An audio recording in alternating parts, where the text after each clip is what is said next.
नमस्कार, मैं हूं निकिता शर्मा। आप देख रहे हैं सुजस समाचार। खास बुलेटिन 41 जिले 41 खबर में आपको अपने जिले से जुड़ी तमाम छोटी और बड़ी खबरें देखने को मिलेंगी, जिनका सीधा सरोकार आपसे और आपकी सरकार से है। जिलेवार खबरों की तरफ बढ़े उससे पहले एक नजर डालते हैं आज की बड़ी हेडलाइंस पर। झुंझुनू रोडवेज ने रचा इतिहास, घाटे से मुनाफे में पहुंचा डिपो। बीकानेर में दिव्यांगों को मिली नई राह, विधायक श्री जेठानंद व्यास ने सौंपी स्कूटी। पंच गौरव महोत्सव के तहत हुआ विशेष सेमिनार, युवाओं को मिली उद्यमिता की प्रेरणा। चलिए अब खबरों पर बात करते हैं विस्तार से। बीकानेर विधायक श्री जेठानंद व्यास ने मुख्यमंत्री दिव्यांग स्कूटी योजना के तहत 2 दिव्यांग लाभार्थियों को स्कूटी प्रदान की। विधायक जन सुनवाई केंद्र में आयोजित कार्यक्रम के दौरान 12 गुवाड़ चौक निवासी रामा देवी छंगाणी और सुजान देसर क्षेत्र के अजय भाटी को स्कूटी सौंपी गई है। इस अवसर पर विधायक व्यास ने कहा कि मुख्यमंत्री की यह योजना दिव्यांगजनों को कार्यालय और कार्यस्थल तक पहुंचने में सुविधा देने के उद्देश्य से चलाई जा रही है। उन्होंने कहा कि सरकार की योजनाएं अंतिम पंक्ति के व्यक्ति तक पहुंच रही हैं और पात्र लोगों को इसका लाभ दिलाने के प्रयास किए जाने चाहिए। कार्यक्रम में सामाजिक न्याय विभाग के अधिकारी और स्थानीय जनप्रतिनिधि मौजूद रहे। भारत को 2047 तक विकसित राष्ट्र बनाने के लक्ष्य के तहत केंद्र सरकार ने मनरेगा की कमियों को दूर करते हुए विकसित भारत गारंटी फॉर रोजगार एंड आजीविका मिशन ग्रामीण यानी VBG रामजी कानून लागू किया है। इस कानून के तहत अब ग्रामीण मजदूरों को 100 के बजाय 125 दिन का रोजगार मिलेगा। टोंक में आयोजित जागरूकता कार्यक्रम में जनप्रतिनिधि श्री अजीत सिंह मेहता और जनप्रतिनिधि श्री चंद्रवीर सिंह चौहान ने विपक्ष पर भ्रम फैलाने का आरोप लगाया। उन्होंने कहा कि 15 दिन में काम नहीं मिलने पर बेरोजगारी भत्ता मिलेगा और पूरी व्यवस्था डिजिटल होने से भ्रष्टाचार की कोई गुंजाइश नहीं है। योजना का उद्देश्य ग्रामीण भारत का समग्र विकास है। कांग्रेस एक भ्रम फैला रही है, दुष्प्रचार कर रही है कि नरेगा को, महानरेगा को बंद कर दिया जाएगा, जबकि आप सबके माध्यम से हम एक मैसेज देना चाहते हैं जो पार्टी ने हमें दिया है। और जो इस VG रामजी जो अधिनियम 2025 लाया गया है, उसके अंदर 100 दिन की जगह 125 दिन का रोजगार दिया जाएगा। और उसमें इस बात का भी प्रावधान किया गया है कि जब बुआई और कटाई का जो समय होता है, वो जो 60 दिन का पीरियड होता है, उस 60 दिन के पीरियड को छोड़ा जाएगा, और लेकिन 125 दिन किस मजदूर को मजदूरी मिलेगी, इस बात को तय करा गया है। आज कांग्रेस इस बात का कहती है कि महात्मा गांधी के नाम से ये नरेगा योजना थी, इसको खत्म कर दिया जाएगा, इसको बंद कर दिया जाएगा, नरेगा बंद कर दी जाएगी। अधिनियम के तहत में माननीय प्रधानमंत्री जी ने जो नरेगा के अंदर, महानरेगा में जो कमियां थी, उन कमियों को दूर कर आज पहले महानरेगा में आप देखते होंगे कि खड्डा खोदा और खड्डा भर दिया, काम हो गया। जॉब कार्ड बंबई में बैठा है, उसका आदमी का जॉब कार्ड भरा जा रहा है, उसके अकाउंट में ज्यादा पैसा आ रहा है। हम आधुनिक तरीके से इस कानून की व्यवस्था करके, चाहे AI के माध्यम से, चाहे जियो टैगिंग के माध्यम से, हम अब जो महानरेगा इसमें जी राम जी में जो जितना भी काम ग्रामीण का विकास का होगा, वो सारा मॉनिटरिंग के माध्यम से होगा। आप कल्पना करिए कि इस सारे विषयों को तय कौन करेगा। हम इस गांव के अंदर आज हम पक्का काम कर सकते हैं, हम स्कूल के लिए काम कर सकते हैं, नाली के लिए काम कर सकते हैं, जल संरक्षण के लिए काम कर सकते हैं। वहां की जो पंचायत है, गांव के जो लोग हैं, मुखिया हैं, वो लोग तय करेंगे कि ये विकास हम इस बजट को कहाँ लगाने जाने वाले हैं। विकसित भारत गारंटी फॉर रोजगार एवं रोजगार आजीविका मिशन ग्रामीण एक्ट, विकसित भारत जी रामजी अधिनियम 2025 ग्रामीण आत्मनिर्भर रोजगार आजीविका को मजबूत कर हर गरीब को सम्मान के साथ रोजगार देता है। एक और मनरेगा 100 दिन रोजगार गारंटी की जगह जी रामजी 125 दिन रोजगार की गारंटी देती है।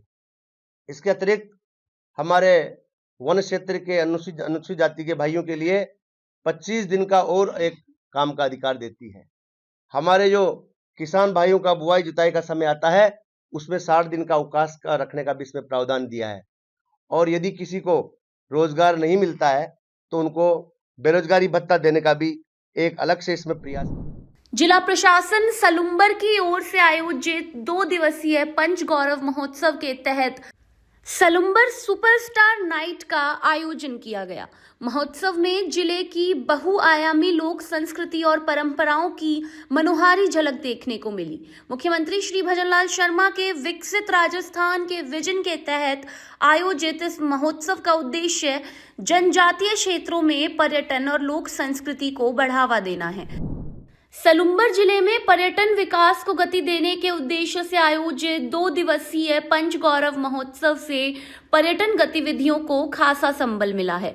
मुख्यमंत्री श्री भजनलाल शर्मा के नेतृत्व में राज्य सरकार द्वारा पर्यटन को बढ़ावा देने के लिए ऐसे आयोजनों को प्रोत्साहित किया जा रहा है।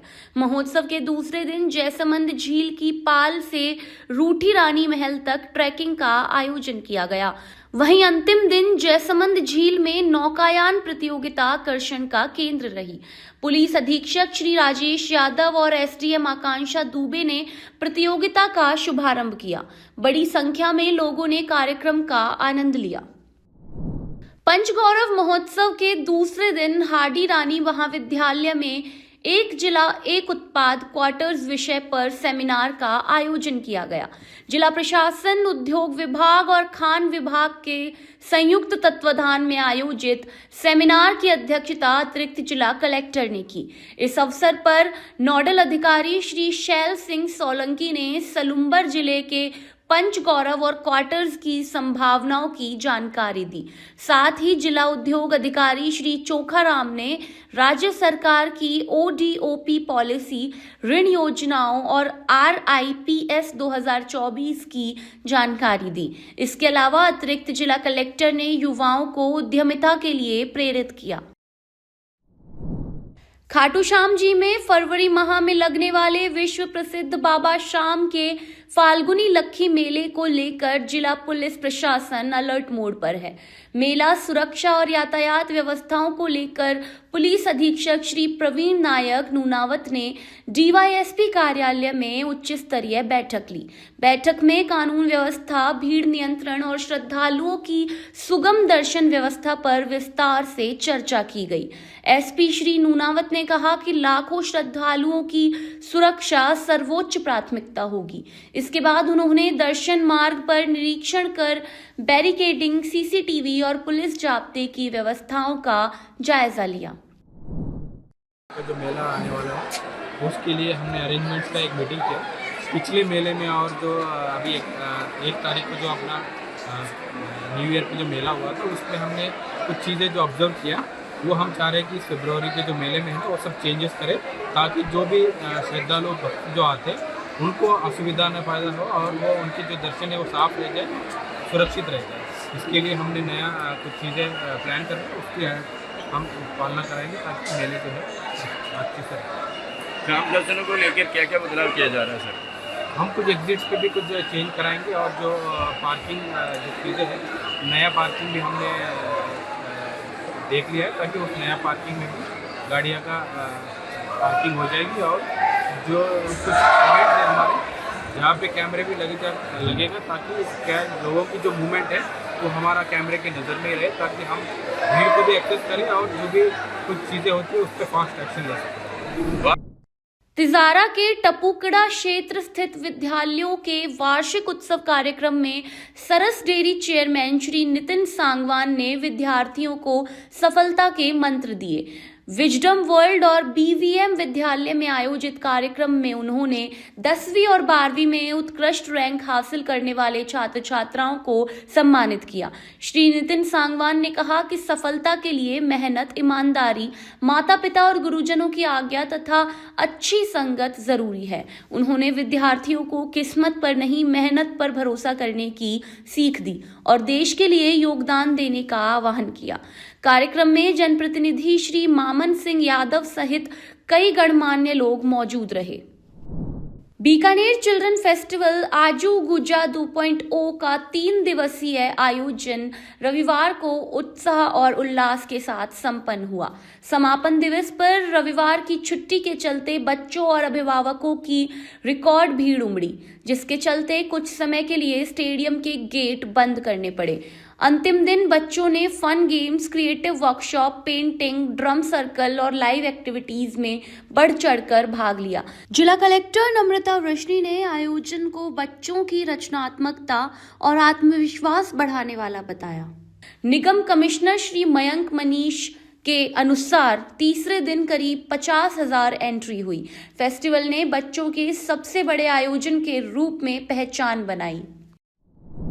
झुंझुनू रोडवेज डिपो ने वर्ष 2025 के अंत में ऐतिहासिक उपलब्धि हासिल करते हुए घाटे से उबरकर मुनाफे की राह पकड़ ली है। दिसंबर 2025 में डिपो ने सभी खर्चों के बाद 73,61,000 रुपए से अधिक की रिकॉर्ड शुद्ध कमाई दर्ज की। एक साल पहले यही डिपो भारी घाटे में चल रहा था। चीफ मैनेजर श्री गिरिराज स्वामी के कार्यभार संभालने के बाद सख्त निगरानी, चेकिंग अभियान और जवाबदेही तय होने से बड़ा बदलाव आया। टिकट व्यवस्था में पारदर्शिता और समय पर बस संचालन से यात्रियों की संख्या बढ़ी। झुंझुनू रोडवेज की यह सफलता प्रदेश के अन्य डिपो के लिए मिसाल बन रही है।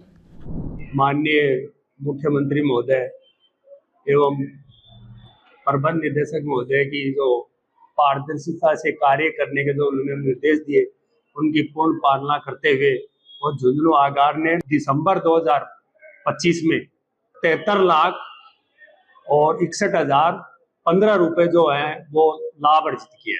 निगम प्रबंधन ने जो मुझे दिशा निर्देश दिए और मेरे द्वारा 9 जून 2025 को मैंने ज्वाइन किया। ज्वाइन करने के बाद से और जो स्थितियों को कंट्रोल किया मैंने, यहाँ की जो टीम है उसमें कर्म के प्रति भावना पैदा करी और उससे उन्होंने मेरा साथ दे करके और ये मेरे कार्य को आगे से आगे बढ़ाया। सवाई माधोपुर शहर के 263वें स्थापना दिवस के अवसर पर दशहरा मैदान में भव्य सांस्कृतिक संध्या का आयोजन किया गया। कार्यक्रम में कृषि मंत्री डॉक्टर किरोड़ी लाल मीणा, जिला कलेक्टर श्री कानाराम और पुलिस अधीक्षक श्री अनिल कुमार बेनीवाल सहित बड़ी संख्या में अधिकारी और आमजन मौजूद रहे। सांस्कृतिक संध्या में चरी, घूमर, कालबेलिया, कच्ची घोड़ी, तेरा ताली और सहरिया नृत्य सहित लोक कलाकारों ने शानदार प्रस्तुतियां दी। कृषि मंत्री ने सवाई माधोपुर के ऐतिहासिक महत्व, रणथंभौर और अमरूद महोत्सव की सराहना करते हुए शहर के विकास कार्यों की जानकारी दी और लोक कला को सांस्कृतिक विरासत बताया। हमारे 263वें सवाई माधोपुर स्थापना दिवस पर आपने ये प्रदर्शन किया। कच्ची घोड़ी, अलगोजा नृत्य, डेजर्ट सिम्फनी व कालबेलिया नृत्य, घूमर नृत्य और हमारा भपंग वादन तो अद्वितीय था, जिसको राष्ट्रपति पदक प्राप्त हुआ।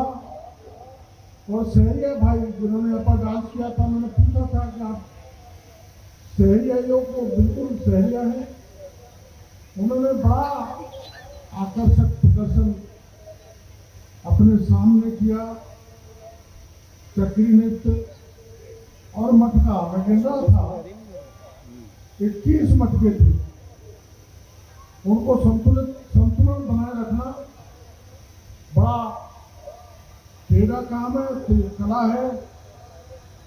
ये आर्ट है, हमारी ये संस्कृति है और ये हमारे विरासत को जिंदा रखी हुई है।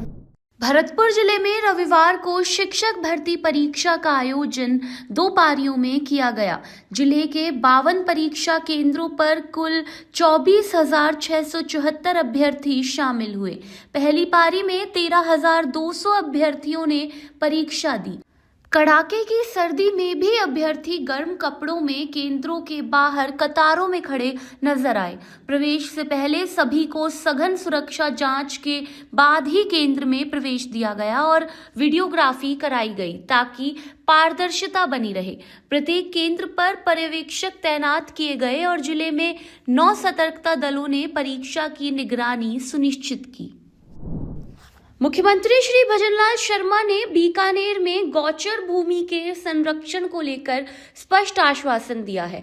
उन्होंने कहा है कि विकास तो होगा, लेकिन गौचर भूमि की बलि नहीं चढ़ेगी। इसे केवल गौचर के उपयोग के लिए सुरक्षित रखा जाएगा।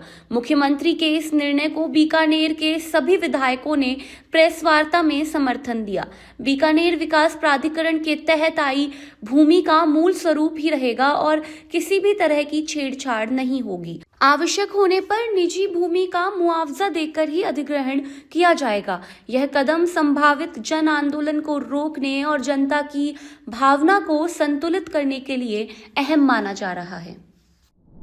मैं आपसे बताना चाहता हूं कि जब ये गोचर का विषय उठा, जब ये बीडीए में जमीन आने लगी, तो सबसे पहले ये मुद्दा मैंने उठाया। हम लोगों ने उठाया सरकार के सामने, किसी ने नहीं उठाया मुद्दा, क्योंकि हम गाय के प्रति हमारी आस्था है, हम गाय के साथ हैं।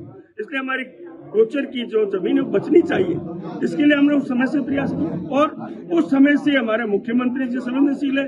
और यहाँ तक कि उसी समय उन्होंने सीएमओ में जो संदेश दिया कि मैं उनको कहा कि कलेक्टर से कह दीजिए कलेक्टर जी से कि जमीन जो है गोचर रहेगी, उसमें कोई आप आगे काम नहीं करें। और अभी वापिस जब मिले तो उन्होंने विश्वास दिलाया। हमारे मुख्यमंत्री जी पे विश्वास है और उनकी जो वो कहते हैं वो करते हैं। इसलिए हम खुल के कह रहे हैं कि गोचर रहेगी, गोचर बचेगी, गोचर की कहीं छेड़छाड़ नहीं होगी। 41 जिले 41 खबर बुलेटिन में आज के लिए इतना ही। फिर मिलेंगे नई खबरों के साथ। तब तक के लिए देखते रहिए सुजस समाचार। हमारे चैनल को लाइक, सब्सक्राइब और शेयर करना ना भूलें। धन्यवाद।